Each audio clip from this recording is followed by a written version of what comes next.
I'm Mark Golub, and of course, in the news remains the specter of virulent anti-Semitism in France, which often threatens to turn violent and which from time to time actually is violent. So much so that reports are that somewhere around 10,000 French Jews have left the country, making Aliyah and moving to Israel, many more moving to Canada, some moving to the United States. And we all witnessed the dramatic million-person march in Paris on Sunday, January 11th, when world leaders walked arm in arm at the front of a march through the streets of Paris, including Israeli Prime Minister Benjamin Netanyahu, walking with, among others, French President François Hollande, German Chancellor Angela Merkel, British Prime Minister David Cameron, and the President of the Palestinian Authority, Mahmoud Abbas. The march, as I'm sure most of you know, was a response to the wanton murders committed by Islamic Jihadists of 12 members of the staff of the satirical political magazine Charlie Hebdo, including its editor, Stéphane Charbonnier. And perhaps some in the million-person march were there in response to the murder 2 days later in a kosher supermarket in downtown Paris of 4 French Jews. But the truth is, we, Americans, Jew and non-Jew, living safely and securely some 3,000 plus miles away on the other side of the Atlantic Ocean, where today anti-Semitic incidences and anti-Semitic violence here in America is virtually unknown, we have very little understanding of what it is to be a Jew living in Paris today or in France in general. And we've learned, have we not, through painful experience. One hardly can rely on CNN or other mainstream television channels to give us a complete or accurate picture. And so I am very, very pleased to have on our JBS phones right now from Paris, France, Rabbi Tom Cohen, an American-born Jew who moved to Paris in 1991 after receiving his smicha from the Jewish Theological Seminary of America, and who then helped found an English-speaking chavurah in Paris in 1993 named Kehilat Gesher. And Tom Cohen, thank you so much for joining us. Well, thank you for having me. Tom, you wrote a very moving letter which was forwarded to me by one of our most devoted viewers, Larry Goldstein, and his wife, Barbara, in which you wrote about your recent personal experiences and those of your daughter and family, especially in response to the murders over this 3-day period, which took the lives of 17 men and women. I just want you to take a moment, if you would, to summarize what you first felt when you heard about the assault on Charlie Hebdo. The first thoughts were, as I had explained to many of my former members of the community who were American expats who had moved back to the States, who were wondering what was going on, was what our Israeli brothers and sisters always have as their first fears. I have 4 children. I have a wife. My wife is a rabbi as well, and she has a community in the east of Paris. I was taking one of our children to the doctor, and just like that Israeli automatic response, I immediately started sending off textos to everybody in the family. Textos are SMSs, I'm sorry. That's a franglais term. These text messages to find out where everybody is and how they are. Mm-hmm. The next thought was, because when the first news came out, we heard there was an attack. We didn't know if what had happened. That we didn't learn until a little bit later that was actually a massacre, and it was a planned out, premeditated killings that took place. And the next thing, when they started to report the name of the street, I realized that it was just right around the corner from my wife's synagogue. So, wow. Because Charlie Hebdo had their offices in the north of Paris, but a couple of years ago they were firebombed in the evening when there was no staff around. because of the fact that they've drawn what's considered blasphemous pictures of Muhammad on their covers. It's a satirical newspaper that makes fun of all religions. That's their equal opportunity for that. But it caused a lot of excitement in the Muslim community, especially in the radical Muslim community. And it's around the same time when you had the Danish cartoonists also doing the same things, and as well as when you had someone murdered in the Netherlands for blaspheming Muhammad. They apparently moved, which I never realized, their offices right next door to my wife's community. I'd walked past it many times to go over to her place. I knew there was a newspaper group there, but I thought it was a student's newspaper. And that's when I found out it was Charlie Hebdo. Were you gripped with fear, Tom? No. It was much more of that, oh my God, there's people who've been who are going to die and will be wounded. But there was not an existential feeling of fear at all. Okay. Tom, before I ask you about the million-person march and your response to that, yes, tell us, what's it like being a Jew in Paris? Is there anti-Semitism? You know, we spoke with a young Jewish woman named Ann Lokiak who was at the million-person march on Sunday, and I asked her what her experiences were. But she is not involved in synagogue life, but she is Jewish. She said that she's really never experienced anti-Semitism. To what extent is this something you and your Chavurah membership live with on a day-to-day basis? To what extent is this, something that is every now and then, but you live your life in France as most of us American Jews live it here in America? I was going to say that's been my experience. It's true, I live in the center of Paris itself.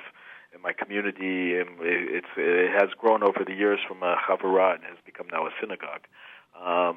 And that synagogue is in the west of Paris, in what they call in French the beau quartier, the nicer sections of town.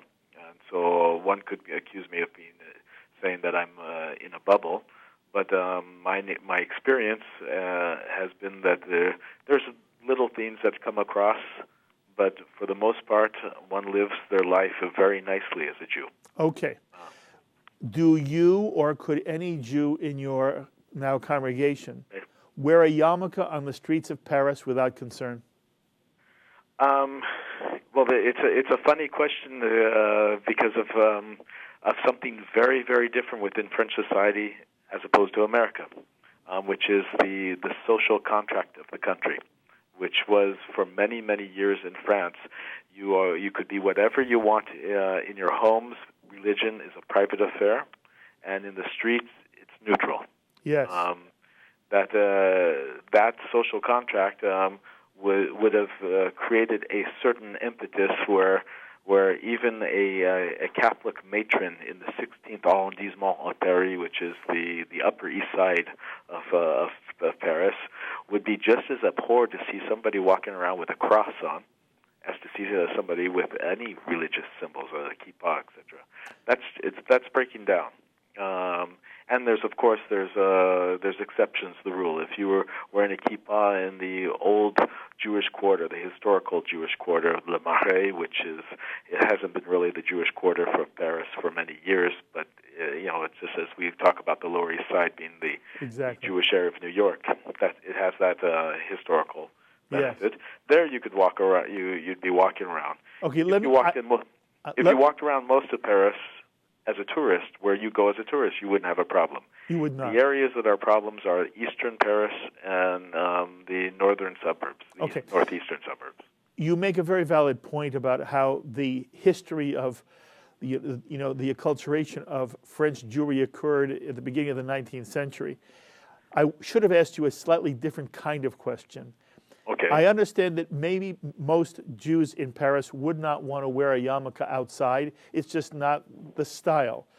What I really meant was if you did, would you be afraid to do so? Would you be attracting some kind of anti-Semitic response? If I was in some of the eastern, northeastern and eastern suburbs of Paris, I would be worried that it would attract. it would attract problems. Okay, but not in general. Not where you live. Not in general. But okay. I would have myself, now having lived here and taken on some of that social contract yes. with the country, I'd have I wouldn't be worried as much as I would feel that I'm doing something that's not quite part of the country. I understand the difference. I was also going to ask you whether you are afraid for the safety of your 4 children. I'm assuming, based on what you've said so far, on a day-to-day basis, this has not been part of your experience up till now. No, it hasn't been so much. I have one daughter in particular who likes to wear a Star of David, and she wears a little bit of lower cut shirts and so forth. So you obviously see it more often. And I tell her, you shouldn't be doing that in public. Partially nowadays, probably there's a fear of could it be attracting the wrong response. But a part of it was I didn't want her to get in trouble at school because schools are supposed to be absolutely neutral for political or religious side. Yes. Are you suggesting, though, that you might be a little bit more worried, you and your wife? Well, no. Now, if I would say this past year, yes. I mean, certainly the past couple of years. Mm-hmm. Things have gotten worse, but it's been sort of incalculated in, so it's hard to make that division in my mind. Okay. We also understand that for the first time since really World War II, the Grand Synagogue of Paris was closed this Apparently, that's what you heard in the reports. What they did was they closed the front doors and people came in through the side doors. Okay, so again, it is a case of American misreporting, yes? Yeah, that's at least what I've heard from everybody from the Orthodox synagogue. Okay. It's the flagship of the Orthodoxy, but they did have services on Friday night. Okay. Now, I already alluded to the fact that you wrote this extraordinary letter, which I had the opportunity to read.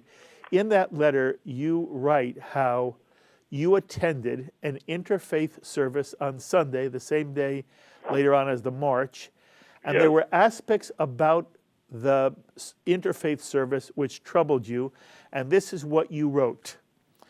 I, an imam, a priest, and the temple's pastor spoke of tolerance and unity. I know well my clerical colleagues and am confident of their hopes, desires, and good intentions.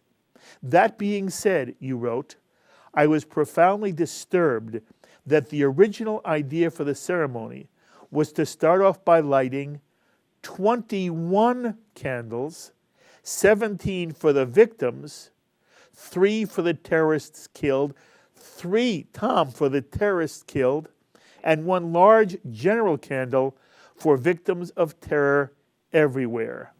I read that. I was shocked. What happened when you expressed your concern over the fact that at this service you were lighting candles for the terrorists who had murdered 17 people?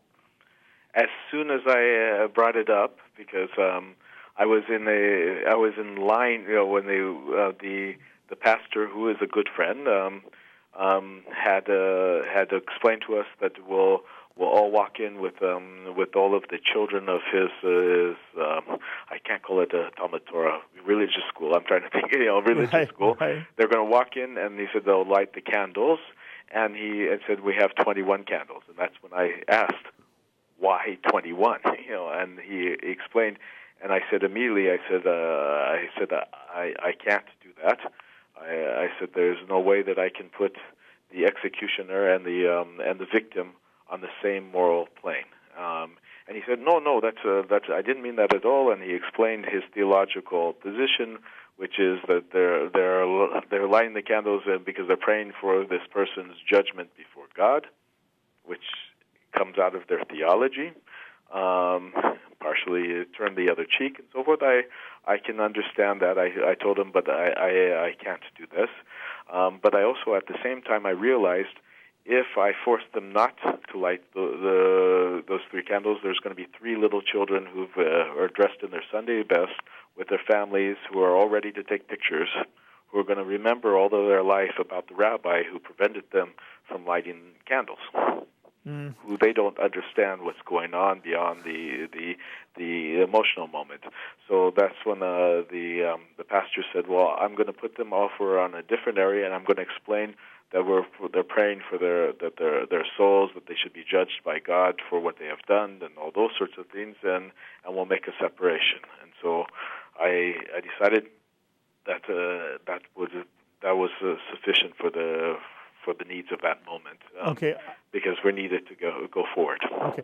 I empathize with every aspect of the story you just told. I would have reacted the same way.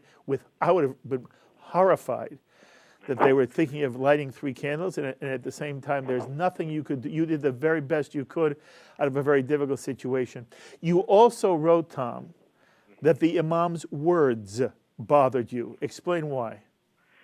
Because I think this is partially what is the problem in France today, and maybe what I've seen with my own misunderstandings of CNN and our international news agencies that don't necessarily always tell the whole story, but I see most religious leaders,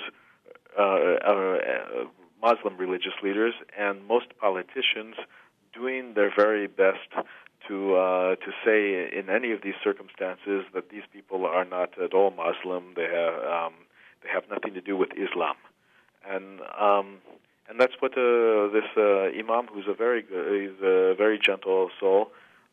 He's very open.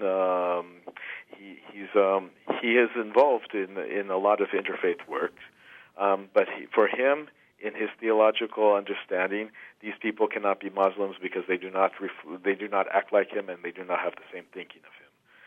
I would just add an aspect: radical Islam. It may not be a normative, if you want to say Islam, but it's not separated from it. Mm-hmm. It's coming from the sources, and so until the Muslim community starts to look at and say we have extremists that are coming out of our text and distorting our text, there's not going to be a way of solving that problem. In the same way that I may have a political viewpoint about certain actions that have been taken in the past by some Jewish extremists, who are not necessarily in killing or even killing Baruch Goldstein. I can't deny he's using Jewish sources. I think he's using them wrong. And I would want to then say that, and I want to acknowledge where he's coming from in the Jewish sources, and I want to try and show why he's misusing the Jewish sources, and try and address the problem. If you ignore the problem, it will just fester. I think you're absolutely right. Jews are very, very both conscious of and apologetic for, almost feel a sense of communal guilt when Jews do something extreme which violates our sense of what the Jewish tradition asks us. We don't say they're not Jews, we recognize they're Jews. And for me, a better example than Goldstein, which turns out to be much more complicated than I originally thought it was the example of when, after the 3 teens were kidnapped and murdered over this past summer. Absolutely, Jewish extremists took a Palestinian teenager and burnt him alive. We were horrified. But not only were we horrified, the entire Jewish world rose up in condemnation. And the state of Israel arrested almost immediately all those involved, and they're going to go on trial. And one of the things that is so impressive is that the family of the Palestinian who is the victim of this horrific murder is now designated as a victim of terror, like any other Jewish Israeli would be. And the family is receiving the same kind of compensation that a Jewish victim of terror. And for me, that's an example of what you're trying to say. And yes, most of us are concerned that there has not been stronger statements coming out of the mainstream Islamic community condemning what, as you point out, is Islamic Jihadist extremism. I want to ask you about the Rothschild synagogue. Yes. Prime Minister Netanyahu visited it. First of all, I'm jumping ahead one step. Okay. Then you see the march, and you write about the march. You write about it as if it was a very moving experience for you. Do I have it right? Yes, it was. Anyone who participated in it, I think, came away with the feeling that you would have of a communal, secular, religious experience. If I can use that as a term. Yes. You also did see, Tom, some signs that said "Je suis juif," I am a Jew. You saw them all over the place. Obviously, the one that you see most would be "Je suis Charlie." Yes. But that had already by Thursday, the day 24 hours later had become the most tweeted line in the history of tweets. So the "Je suis juif" was there, and it wasn't minimally there. It was there often, and like I said, I saw people who obviously their families came from a North African background, carrying "Je suis juif," and it would be a sign that say "Je suis juif," and another would say "Je suis Charlie." Okay. And the same sign, even. I understand. And I want to jump. The one you saw, the rarest, was talking about being a policeman. Yes. I want to jump to the end and then come back. The end is, the question is whether this is going to have any practical effect. Will this march be a feel-good moment and a wonderful photo op? Or, Tom, do you believe it will change French government policy? Will it make it any more safe for the Jews of France to live a comfortable, free life? That's the $64,000 question. What's your instinct? What's that? What's your instinct? Well, historically, one can be a pessimist because if you can go back in history, after Carpentras, which was a case over 20 years ago, where Nazis at that time period, or neo-Nazi feeling-oriented people had disturbed a grave, a freshly buried Jewish man, and did all sorts of terrible things, and which brought the president of the Republic at that time period onto the streets as part of the protests. It was one of the largest protests, walking protests in history, and it stayed. It was a change moment for a little bit, but then it died off. Yes. All right. We'll find out now. All I can say is for the past week, even beforehand, but really since this past week, every moment that I have seen the Prime Minister in particular speak, he's been courageous. He's been saying things such as something you'd never hear by French politicians: anti-Zionism is the new anti-Semitism. From the Prime Minister of France, and as plus what his retort to Bibi, when Bibi said we should all come home, and he said France without its Jews is no longer France. Mm-hmm. A very powerful statement, again, which you did write about in your letter.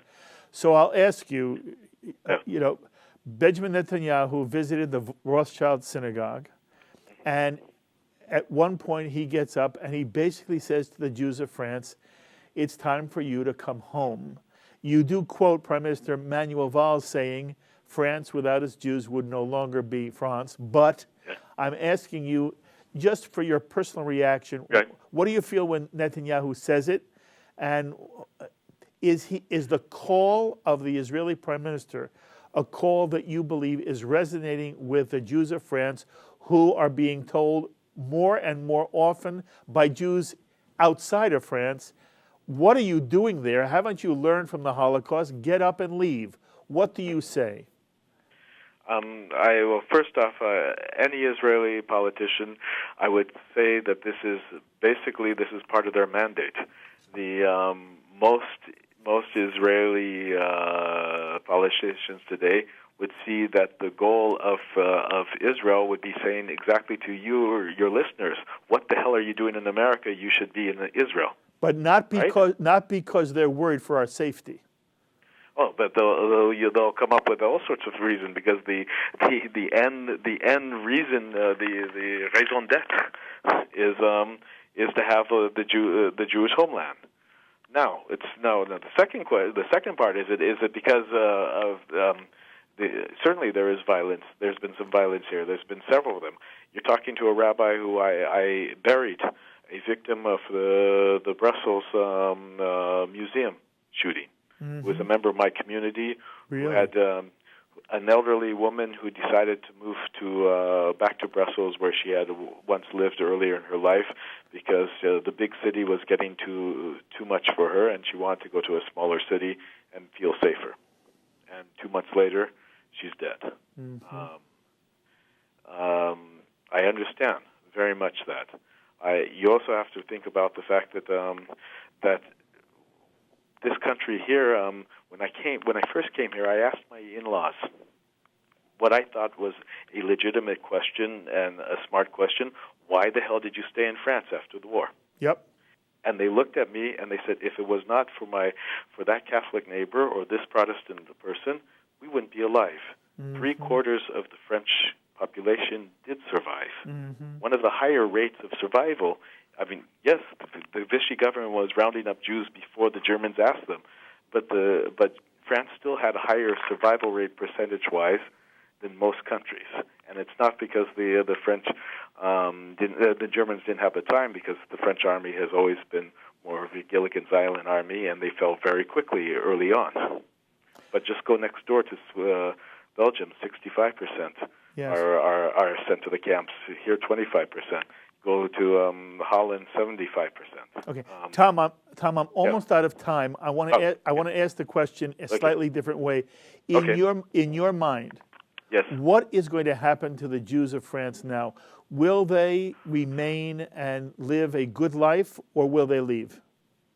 You're going to have over the next couple of years a larger increase in Aliyah.